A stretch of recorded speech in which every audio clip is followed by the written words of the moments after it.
Assalamualaikum warahmatullahi wabarakatuh.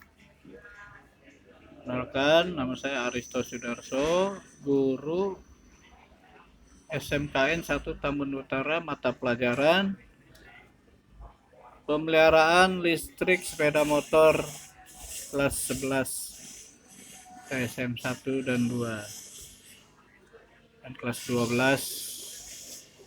TSM 1 dan 2.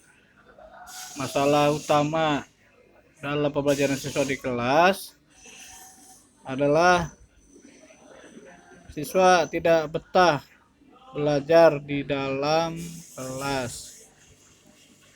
Nah, ketidakbetahan ini saya anggap masalah kenyamanan siswa belajar di dalam kelas.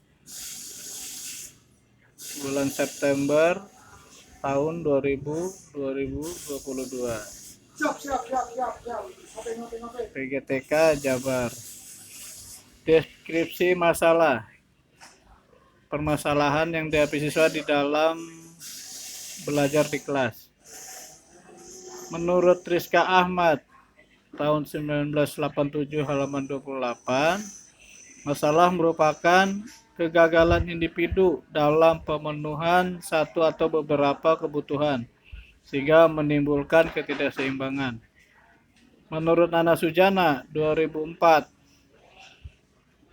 tahun 2004 halaman 28, belajar adalah suatu proses yang ditandai dengan adanya perubahan pada diri seorang.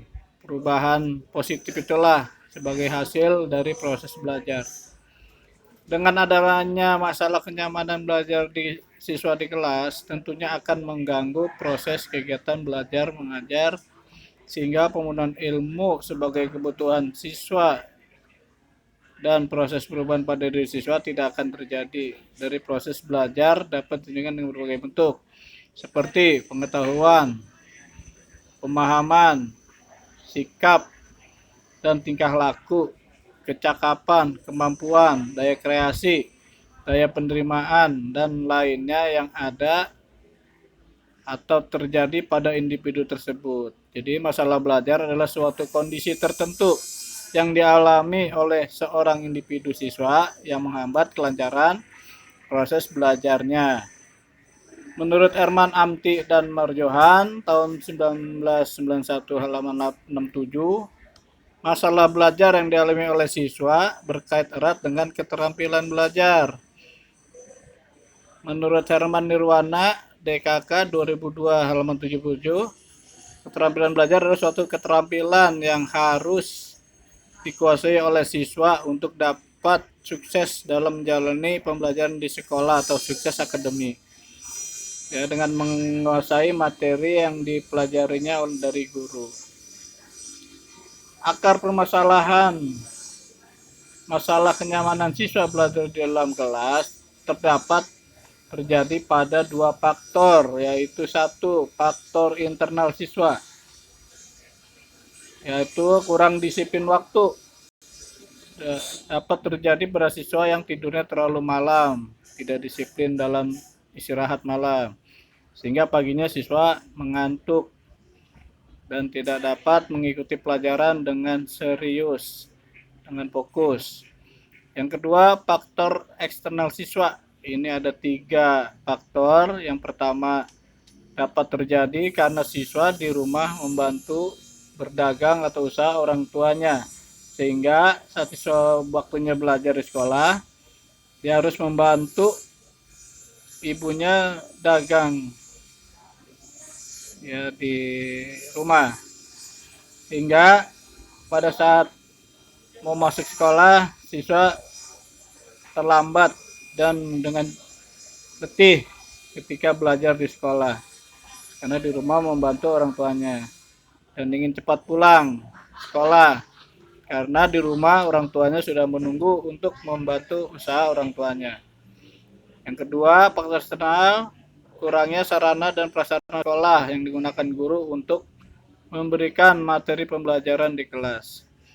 Yang ketiga, kurangnya guru mengkondisikan kegiatan belajar mengajar dengan menggunakan metode mengajar yang dapat membuat siswa nyaman belajar di kelas.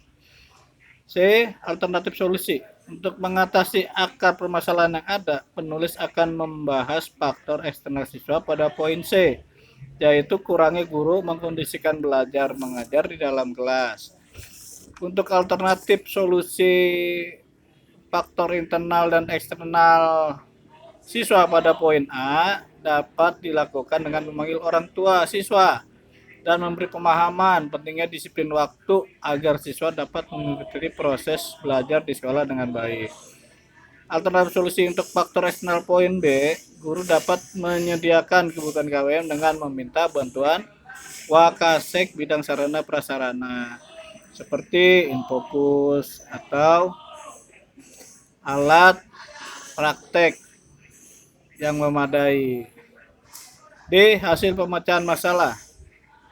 Hasil pemecahan masalah dari jurnal ini bisa dilihat dari kecakapan, perubahan tingkah laku siswa yang ternyata menjadi tahu, keterampilan siswa, daya kreatif siswa.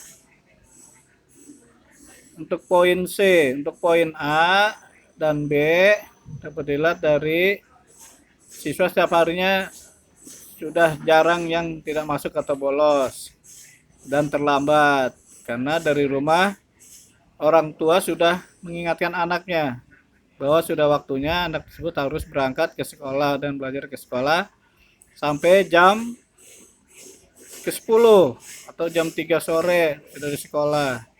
Jadi mau tidak mau orang tua harus mengikuti peraturan yang ada di sekolah. Data ini dapat dilihat dari laporan bulanan wali kelas yang dikumpulkan ke Wakasik bidang kurikulum. Nah, untuk alternatif solusi pada poin C dilaksanakan dengan baik oleh guru dalam kelas dapat menggunakan video YouTube yang dikirim oleh Joko Wahyono yang melansir dalam bukunya Ampuh itu disadur dari jurnal College Australia, yaitu dengan judul 10 cara mengajar yang asik dan menyenangkan. Untuk poin C, karena di sini akan dibahas tentang bagaimana cara mengajar yang asik menyenangkan di dalam kelas. Joko Wahyono dalam bukunya Ampuh. Hanya asentif, cerdas gurunya. M. Menghargai murid dalam belajar. P. Pandai berkomunikasi. U-nya usaha maksimal. Dan H. Hindari tindak kekerasan dari guru ataupun dari teman sejawatnya. 10 cara mengajar ini dapat diterapkan untuk membuat siswa betah di kelas atau dengan belajar dengan menyenangkan sehingga antusias siswa dalam mencapai pembelajaran tercapai. Apa saja 10 langkah yang dapat digunakan oleh guru menurut Joko Wahyono? 1. Guru temukan hal baru bersama. Jadi dalam pembelajaran gunakanlah metode project work. Jadi siswa yang menemukan hal baru untuk dirinya sendiri. Jadi kalau siswa yang mencari sendiri tidak mau mencari, berarti dia tidak butuh dengan informasi yang baru. Itu menjadi kendala. Jadi kita harus melakukan siswanya yang butuh untuk pengetahuan itu dan menyenangkan ya. Jadi dengan pemahaman yang wah ini saya baru tahu. Jadi siswa akan menyelesaikan sampai tuntas. Yang kedua, buat siswa penasaran. Tahu dengan momen atau di luar negeri dengan disebut aha. Jadi adalah penemuan baru, siswa baru tahu dan membuat penasaran siswa apa sih poin dari tujuan dari materi pelajaran hari ini gitu. Yang ketiga, tunjukkan kepedulian terhadap siswa. Jadi kalau selain kita mengajar, kita juga harus berkomunikasi terhadap siswa. Lihat keadaan siswanya, ada masalah apa, kita tunjukkan kepedulian. Kalau bisa kita bantu. Yang keempat, libatkan siswa dalam proyek. Jadi siswanya yang mengerjakan, guru hanya jadi motivator atau mediator dalam pembelajaran. Siswa yang menyelesaikan